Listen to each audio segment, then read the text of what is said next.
Bueno, miren, ese era el primer espirómetro que pues algún médico en la antigüedad inventó, un espirómetro muy básico. Sin embargo, ahora el espirómetro es muy moderno, ¿no? Es una pequeña máquina donde se pueden hacer estudios de la fisiología respiratoria, ¿no? Es un pequeño aparatito donde el paciente, como ustedes están viendo, hace inspiraciones y expiraciones y a través de ese aparato se puede medir la fisiología respiratoria. Bueno, entonces la espirometría es muy importante. Se llaman también pruebas de función pulmonar. Y miren ustedes las indicaciones para esta prueba de función pulmonar. Por ejemplo, establecer la discapacidad evolutiva de una neumopatía. En el caso de los bronquíticos crónicos, los pacientes que tienen EPOC, los asmáticos crónicos, etcétera, una prueba de función pulmonar tiene, tiene esta, tiene esta indicación. Diagnosticar o clasificar la insuficiencia cardiopulmonar. Diagnosticar o clasificar la insuficiencia cardiopulmonar. Ustedes saben que muchas de estas neumopatías crónicas llevan a insuficiencia cardíaca. Entonces es muy importante para esto también hacer una prueba de función pulmonar. Evaluaciones preoperatorias y posoperatorias también son importantes. O sea, cuando nosotros los cirujanos vamos a operar, no solamente pedimos, espérenme, me están llamando.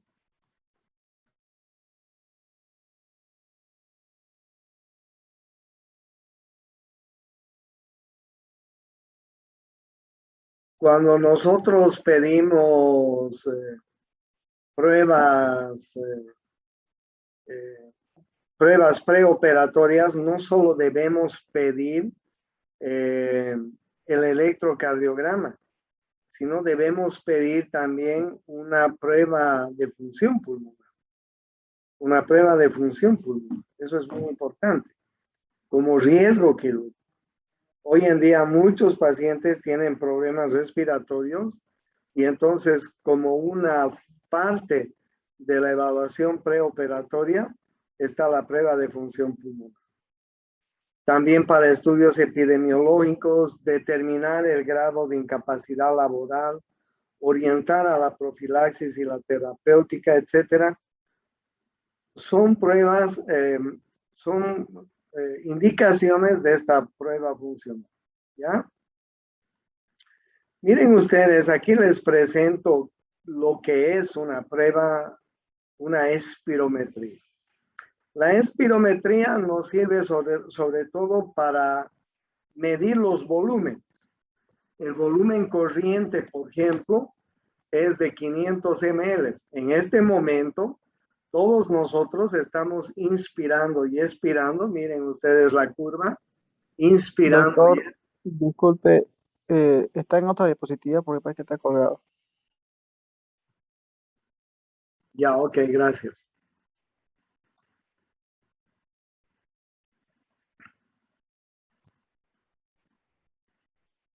¿Ahora están viendo o no?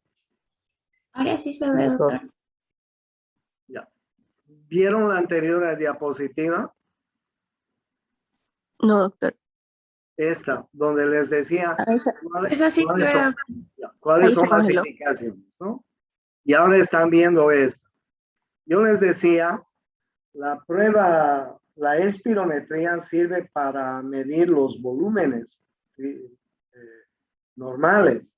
Por ejemplo, el volumen corriente es el volumen que nosotros introducimos en una inspiración y en una expiración. Como ustedes pueden ver en la figura, el volumen corriente es de 500 ml. En este momento, todos nosotros estamos con este volumen corriente, más o menos, ¿ok? Eso es lo normal, ¿ya? Pero también podemos medir el volumen de reserva inspiratoria y al hacer esta prueba, nosotros pedimos al paciente que inspire profundamente. Entonces, esta prueba de reserva inspiratoria tiene este volumen de reserva inspiratoria, mejor dicho, tiene este límite aproximadamente en condiciones normales de 3000 ml, ¿ya? Y también podemos hacer la prueba de, es decir, el volumen de reserva expiratoria. El volumen de reserva expiratoria, que como ustedes pueden ver, lo podemos medir con aproximadamente en 1100 ml. Entonces, nosotros podemos medir el volumen corriente de la inspiración y expiración, el volumen de la reserva inspiratoria, que puede llegar hasta 3000 en condiciones normales, el volumen de la reserva expiratoria, que puede llegar a 1100, es decir, nosotros hacemos inspirar todo el aire que puede el paciente. Ese es el volumen de reserva inspiratoria. Y luego hacemos expirar todo ese aire al paciente. Tenemos el volumen de reserva expiratoria. Y tenemos la sumatoria de estos volúmenes, ¿no? Miren ustedes, la sumatoria de estos volúmenes nos va a dar la capacidad vital, que más o menos llega a 4600 ml en condiciones normales. Pero además nosotros tenemos un volumen residual. El volumen residual es muy importante, es el volumen que no lo podemos eliminar, el volumen que queda en el árbol respiratorio, ¿sí? Y este volumen residual es aproximadamente de 1200 ml. Ese volumen, por más esfuerzo que hagas, se queda ahí en el árbol respiratorio. Entonces, lo que nosotros sí podemos medir es la capacidad vital, que aproximadamente es de 4600. Y como ustedes ven, es la sumatoria del volumen corriente, del volumen de reserva inspiratoria, del volumen de reserva expiratoria, ¿no? La capacidad vital. Pero también podemos medir la capacidad pulmonar total, es decir, la sumatoria de la capacidad vital más la sumatoria del volumen residual, que más o menos llega a 5800 ml. Entonces, nuestra capacidad vital en condiciones normales es de aproximadamente 4600 ml. Y nuestra capacidad pulmonar total es de aproximadamente 5800. No se olviden las cifras del volumen corriente normal, del volumen de reserva inspiratoria, del volumen de reserva expiratoria. Son importantes porque tienen que acordarse, porque además son preguntas de examen, ¿ya? Entonces ahí ustedes tienen los diferentes volúmenes del cual les he estado hablando. Miren ustedes, la medida del volumen expiratorio forzado en el primer segundo y de la capacidad vital forzada, ¿ya? Es muy importante esta medida del volumen expiratorio forzado en el primer segundo. Miren ustedes, o sea, una vez que el médico al hacerte la espirometría te ha pedido que inspires todo el aire que puedes profundamente, que metas todo el aire profundamente, el médico va a medir en un segundo cuánto es tu volumen expiratorio forzado.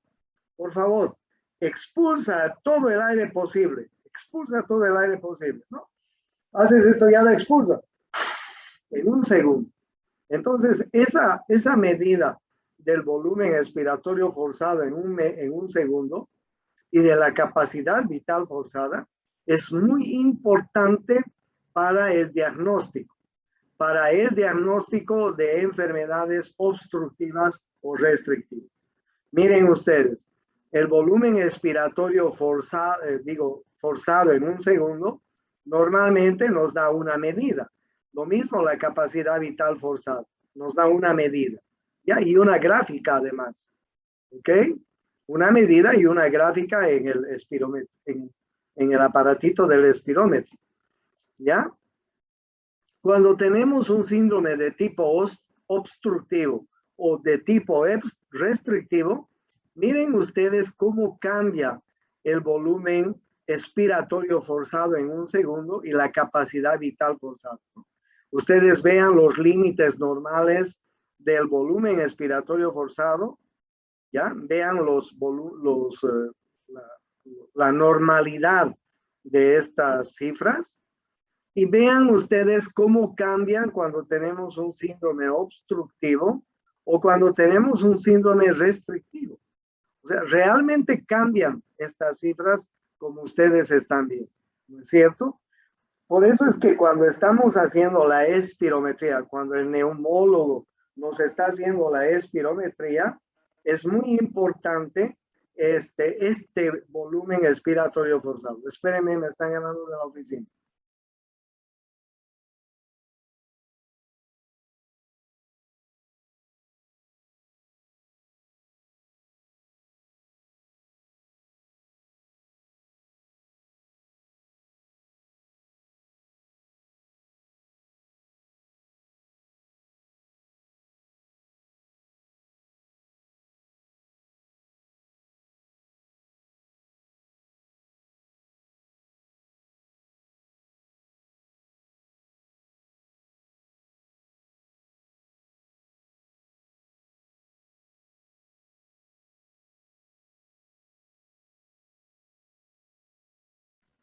Entonces les decía, comparen ustedes comparen por favor estas pruebas funcionales respiratorias importantes, ¿no?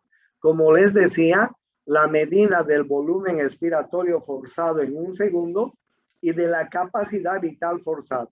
Estas cifras, esta prueba que se hace, es muy importante para determinar si el paciente tiene normalidad en su vía respiratoria, tiene un síndrome obstructivo o tiene un síndrome restrictivo.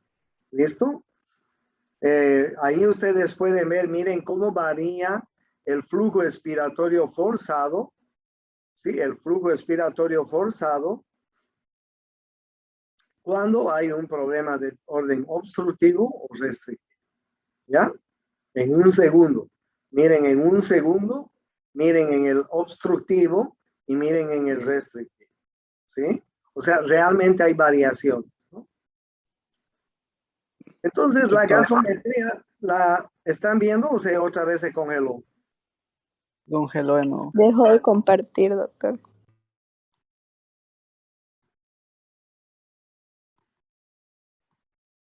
Qué vaina este internet, una vaina. Ahora sí están viendo, ¿no? Sí, cierto. Entonces, la gasometría arterial evalúa esto que les he puesto. La oxigenación de la sangre, el intercambio gaseoso, la ventilación alveolar, el nivel de dióxido de carbono y además el equilibrio ácido-base. El equilibrio ácido-base es muy importante, ustedes saben. Entonces, miren la importancia de una gasometría. Nunca la desdeñen a la gasometría. Si ustedes tienen un paciente que tiene algún problema respiratorio, pidan una gasometría, ¿sí? Para evaluar cómo está su función respiratoria. Tienen un paciente tuberculoso, que es muy frecuente en nuestro medio. Tienen un paciente con bronquitis crónica, que es muy frecuente en nuestro medio. Tienen un paciente con EPOC, un paciente fumador, un paciente con cáncer de pulmón, etcétera. Pídanle una gasometría arterial. Evalúenlo a través de la gasometría arterial. Es muy importante. Nunca desdeñen una gasometría arterial. Así como nosotros pedimos con frecuencia electrocardiograma en los pacientes, también la gasometría nos va a ayudar mucho en la evaluación y en la evolución de un paciente de orden respiratorio. ¿Ya? ¿Cuáles son los factores que alteran la presión arterial de oxígeno? Los factores que alteran la presión arterial de oxígeno en la gasometría, que hay que tenerlos en cuenta, son la edad, la posición, el nivel de la hemoglobina, la fracción inspirada de oxígeno, la frecuencia de la ventilación alveolar. Miren ustedes que estos factores son muy importantes. No es lo mismo hacer una gasometría a nivel del mar. No es lo mismo hacer una gasometría en Cochabamba. No es lo mismo hacer una gasometría en La Paz o en Potosí, ¿sí? Que tienen niveles de altura mucho más altos. ¿Me entienden? Entonces va a variar eso, hay que tener en cuenta, pero además de eso, hay que tener en cuenta estos otros factores que nos están diciendo. ¿Ya?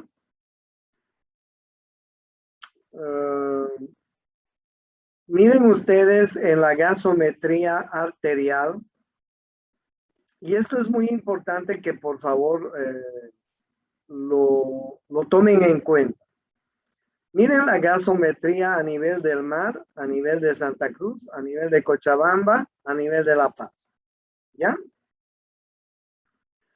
El pH es casi similar en todo, 7.4. Aquí debería ser 7.4. Ha debido haber algún error.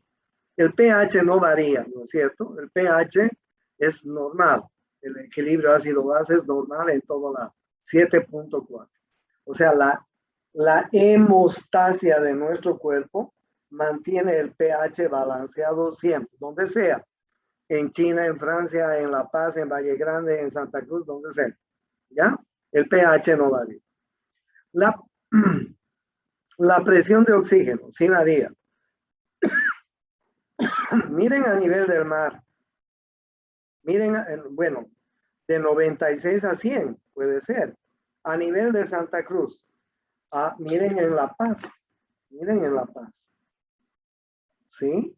Hoy en día está muy de moda la gasometría, ¿no? La gasometría, digo, no. Está muy de moda tomar la oximetría, utilizar el oxímetro, ¿sí?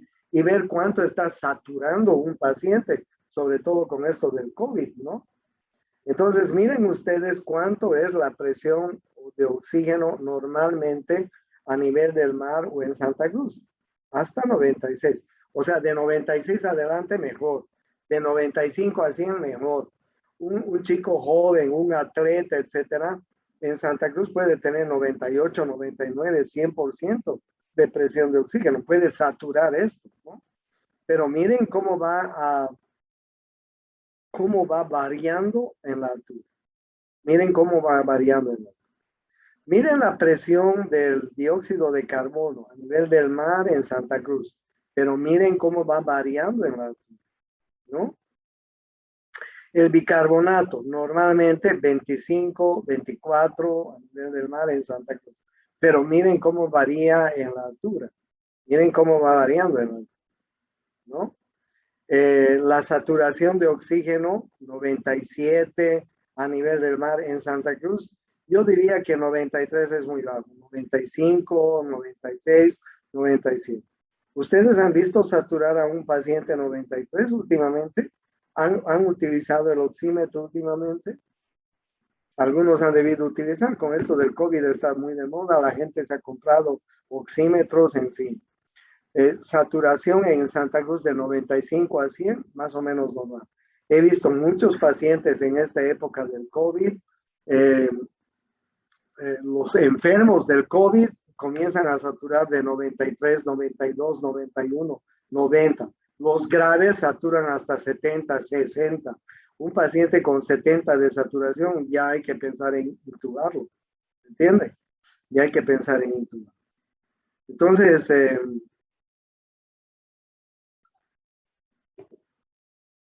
miren ustedes cómo varía la saturación de oxígeno. En La Paz, obviamente que cambia, ¿no?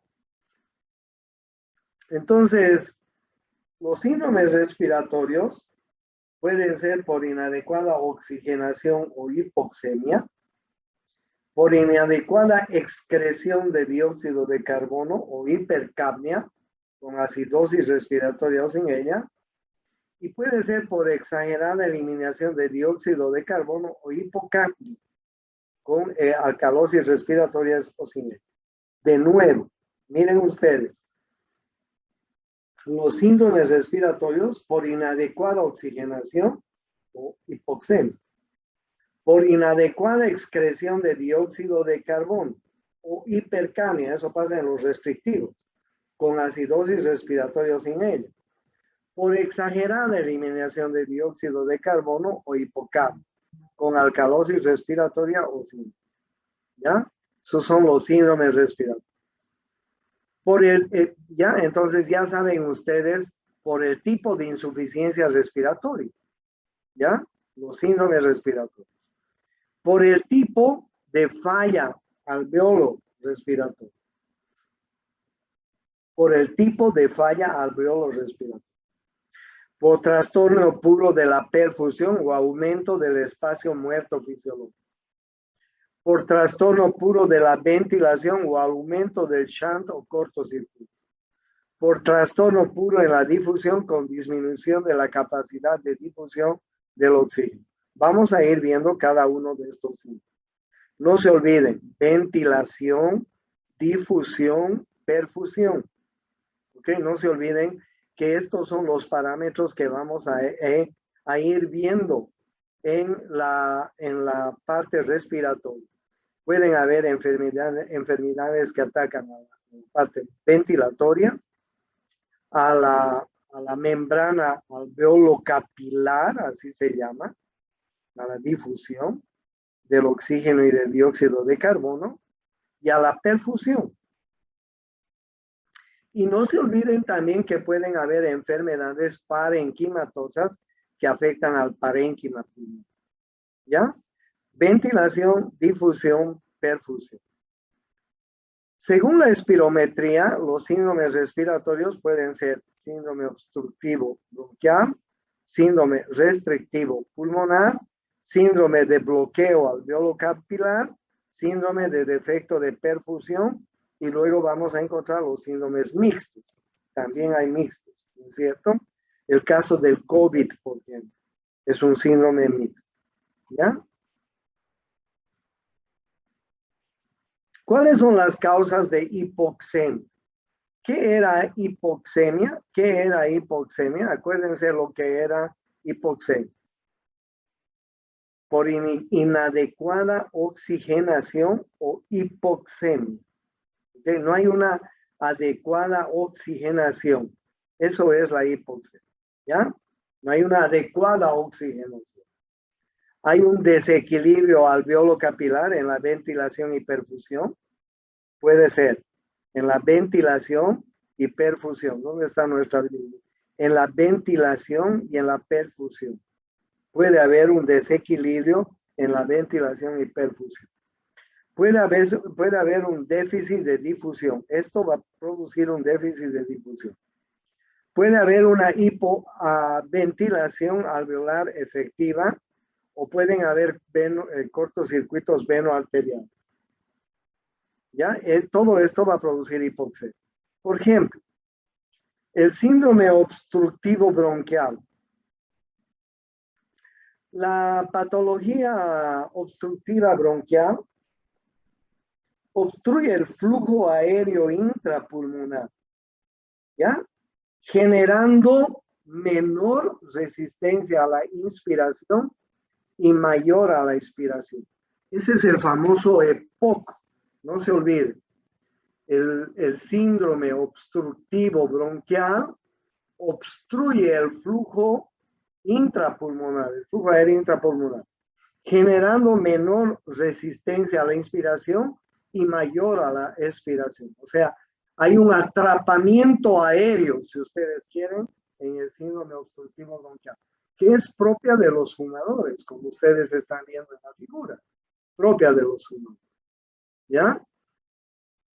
Entonces, hay una disminución parcial o difusa o localizada del calibre bronquial.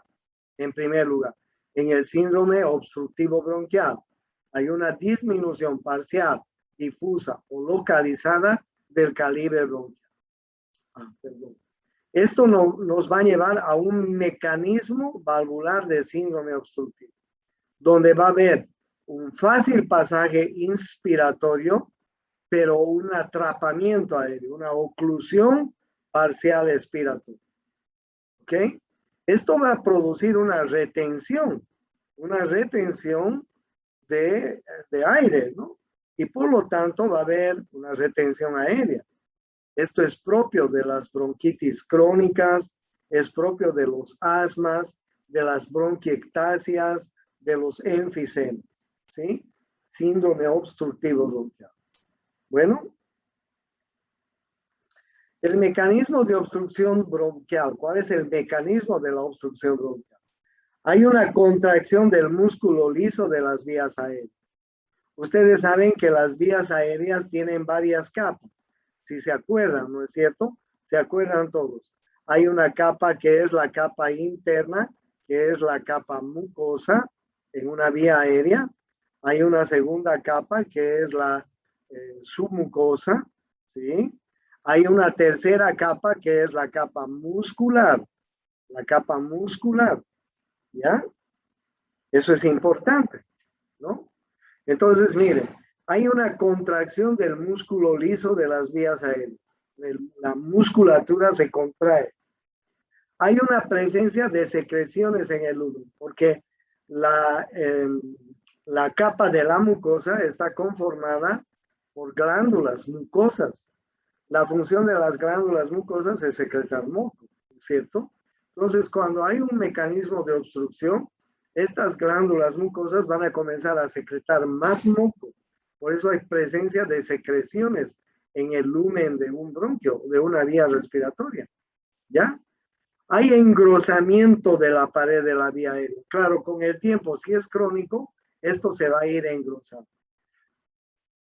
Hay una reducción u obliteración del lumen bronquial. O sea, este lumen, esta luz bronquial, se va a ir obliterando, va a ir reduciéndose de calibre. ¿Ya? Va a haber una pérdida del soporte elástico. Va a haber una pérdida del soporte. Y todo esto va a condicionar a que se produzca una obstrucción bronquial. Una obstrucción bronquial. ¿Ya? ¿Cuáles son los síndromes obstructivos bronquiales y las consecuencias fisiopatológicas? Hay una hiperinsuflación pulmonar. Hay un atrapamiento aéreo, ya hemos dicho, ¿no? O sea, hay un aumento en la resistencia en la vía aérea. ¿Ya? Hay un aumento en el trabajo respiratorio. Hay una disminución de la fuerza muscular inspiratoria. Hay una obstrucción, un atrapamiento que puede ser reversible, que puede ser irreversible. ¿Ya? Hay trastornos en la ventilación y en la perfusión. Esa es la consecuencia fisiopatológica del síndrome obstructivo bronquial.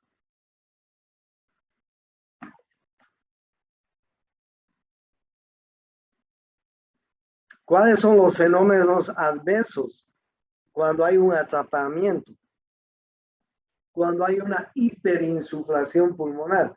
Acuérdense del tórax en poner de los fumadores. Hay un aumento del trabajo respiratorio, hay una disminución de la fuerza de los músculos inspiratorios, hay un aumento de la resistencia vascular pulmonar. ¿Sí? Esto va a condicionar a problemas, a complicaciones muy importantes en el futuro. Entonces, en el síndrome obstructivo bronquial hay un aumento del trabajo respiratorio, ¿sí? Hay un aumento en la capacidad residual funcional. Hay una alteración en la ventilación y perfusión. Este aumento del trabajo respiratorio va a producir falla ventilatoria. Este aumento en la capacidad residual funcional, o sea, el aire que lo tenemos atrapado ahí normalmente aumenta. Y este aumento de la capacidad residual funcional va a disminuir la fuerza muscular. O sea, Los músculos no van a tener la suficiente fuerza para eliminar el aire que queda atrapado, ¿sí? Va a aumentar la resistencia vascular pulmonar. Esto puede condicionar a una insuficiencia cardíaca, a una falla ventilatoria. Y esto puede condicionar a una hipercapnia, ¿sí? A una hipercapnia. Es decir, a un aumento de la presión de dióxido de carbono. Entonces, es la fisiopatología del síndrome obstructivo pulmonar bronquial. ¿Ya? ¿Cuál es la fisiopatología en el síndrome restrictivo pulmonar? Después vamos a ir viendo acá las diferentes enfermedades que producen síndromes obstructivos y restrictivos. ¿Ya? En el síndrome restrictivo puede haber una depresión del centro respiratorio, puede tratarse de enfermedades de las vías motoras, puede tratarse de enfermedades musculares o puede ser una mezcla de todas, ¿ya? Depresión del centro respiratorio, un paciente que está en coma, por ejemplo, ¿sí? Enfermedad de las vías motoras, de la vía motora que va a inervar los músculos. Son enfermedades degenerativas, ¿no es cierto? Las enfermedades musculares degenerativas por fallas en la vía motora, ¿ya? Pueden haber enfermedades pleurales también, ¿sí? Es decir, la pleura se engrosa, por ejemplo. O pueden haber enfermedades, problemas de orden diafragmático. Imagínense una lesión del nervio frénico, ¿ya? Que es muy frecuente también por complicaciones quirúrgicas, ¿ya? O pueden haber enfermedades intersticiales pulmonares. Por ejemplo, los tumores, la tuberculosis, en fin. Entonces, estas enfermedades pueden producir, o van a producir, mejor dicho, una disminución en la amplitud respiratoria. Va a fallar la compliance, va a fallar la compliance. Va a disminuir la distensibilidad pulmonar. Y esto va a aumentar el trabajo respiratorio. Esto va a producir una disnea y falla respiratoria. ¿Ya? O sea, vean ustedes cuántos problemas pueden producir un síndrome restrictivo pulmonar.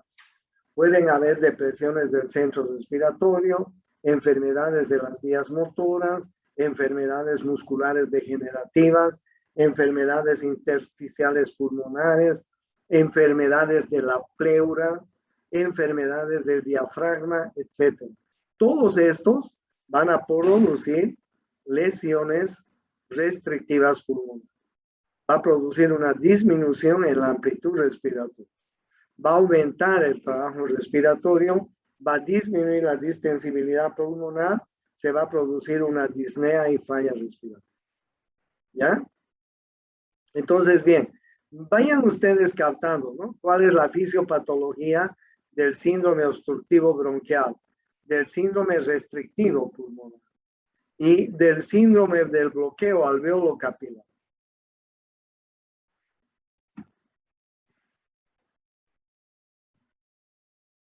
Miren ustedes, en el bloqueo alveolo capilar puede ser por una fibrosis intersticial, que es muy frecuente, las fibrosis pulmonares. Mucha gente tiene este problema, es una enfermedad de tipo autoinmune en la mayoría de las personas que tienen fibrosis pulmonar, ¿ya?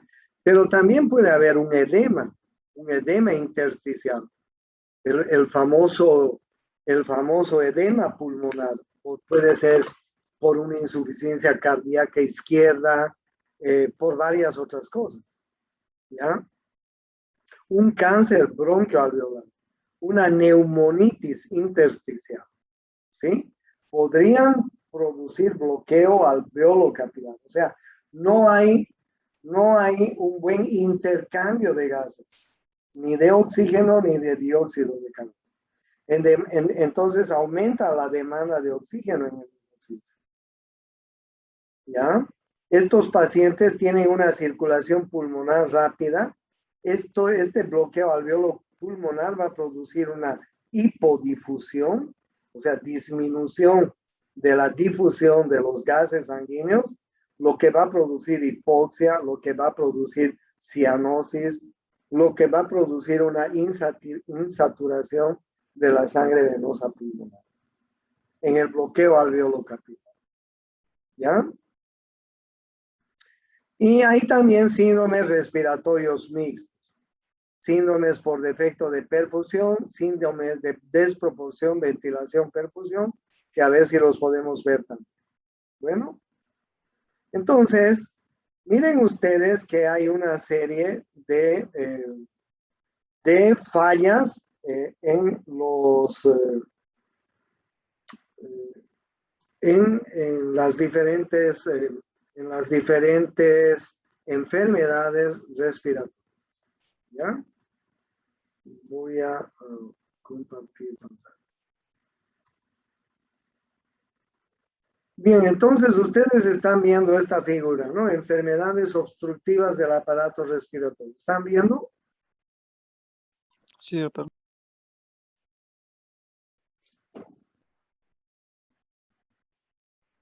Por ejemplo, tenemos estas enfermedades obstructivas del aparato respiratorio. ¿Ok? No se van a olvidar. Bronquitis, enfisema, asma, bronquiectasias, fibrosis quística, alergias. Cuando digo de tipo obstructivo, me estoy refiriendo a que hay un atrapamiento aéreo, ¿no? Hay un atrapamiento aéreo, no se olvide. El EPOC, por ejemplo. Hay una limitación crónica y progresiva al flujo aéreo. Los pacientes que tienen enfisema, por ejemplo, o los pacientes que tienen bronquitis crónicas, asmas, etcétera, van a hacer a la larga enfermedad pulmonar obstructiva crónica. ¿Sí? ¿Por qué? Porque miren, por ejemplo, en la bronquitis, va a disminuir el lumen del calibre de las vías respiratorias. ¿Por qué? Porque hay un edema de la mucosa, porque hay una constricción de la capa muscular, etcétera. Hay un aumento de la mucosidad del moco en la vía respiratoria. Todos estos van a condicionar a disminuir el lumen. ¿Ya? O miren ustedes en el enfisema, ¿no? Miren ustedes cómo hay una falla en los alveolos. Miren cómo es normalmente un alveolo. Miren cómo es un alveolo, los alveolos enfisematosos. Se han juntado produciendo bolsas. Entonces no tienen la misma cualidad que un alveolo de esta naturaleza que ustedes están viendo. Miren aquí en el enfisema cómo se han hecho estos alveolos, se han juntado y han hecho unas pequeñas bolsas disfuncionales. ¿Ya? Hay resistencia al flujo aéreo. ¿Ya? Esta resistencia al flujo aéreo depende sobre todo de la luz de las vías aéreas y de los volúmenes pulmonares. Miren cómo se atrapa el aire en un pulmón y se hace el pulmón en tonel. ¿Ya? Es importante. Entonces, ¿qué va a pasar? Hay un estrechamiento en la luz aérea. Ya les he dicho, ¿no? Filtración de células inflamatorias, linfocitos y macrófagos, fibrosis de la pared bronquial, contracción del músculo liso, hipersecreción de moco, hipertrofia glandular. O sea, todos estos cambios patológicos van a producir a la larga enfermedad pulmonar obstructiva crónica, EPOC. ¿Ok? Las bronquitis crónicas, los enfisemas, las bronquiectasias van a tener estos cambios en la luz aérea. Entonces a la larga se va a producir EPOC. ¿Ya? Es decir, la obstrucción de la vía aérea y la pérdida de la tracción elástica del pulmón. Bueno, las bronquitis crónicas. Los bronquios inflamados producen una secreción mucosa obstructiva del árbol respiratorio. El tabaquismo es la causa más común. ¿Ya? El tabaquismo. Miren cómo los bronquios se llenan de moco, hay una inflamación en la mucosa, O sea, hay un atrapamiento, ¿cierto? El tratamiento ayudará con los síntomas, pero la bronquitis crónica es una enfermedad a largo plazo que reaparece y nunca desaparece completamente. ¿Ya? Va a ser un problema de por vida con esta gente que son fumadores, ¿no? El fumar y la bronquitis, ¿no? Miren ustedes, las causas más frecuentes de la bronquitis crónica es la exposición a contaminantes del aire, como el humo del cigarrillo. El tabaco, con el tiempo, puede destruir completamente el tejido de los cilios que recubren los conductos de aire. Eventualmente, este tejido deja de proteger a los conductos de partículas provenientes del tabaco, incluyendo los irritantes y el exceso de mucosidad. Cuando así sucede, los pulmones del fumador se vuelven aún más vulnerables a la infección. Con el tiempo, las sustancias nocivas del tabaco dañan permanentemente estos conductos, ¿no? Entonces, pero no solamente estamos hablando del tabaco, ¿no? En nuestro país hay muchos contaminantes, ¿no? Hay muchas fábricas y los obreros no tienen las condiciones necesarias para trabajar y están sometidos a contaminaciones permanentes. Los mineros, por ejemplo, que trabajan en las minas del occidente, son mineros que trabajan en la mina, en la bocamina, en la mina adentro, ¿no? Y a veces no tienen la protección necesaria. Entonces están permanentemente sometidos a la contaminación del aire, el polvo, etcétera, ¿no? Que pueden producir no solamente bronquitis. Ahí tenemos, por ejemplo, la silicosis.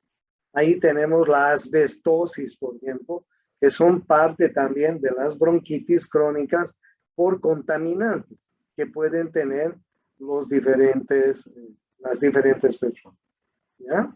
O sea, no solamente hablando del tabaco, pueden haber otros contaminantes en el medio ambiente. Ustedes saben que hay ciudades tan contaminadas que la gente al final llega a ser bronquitis crónica.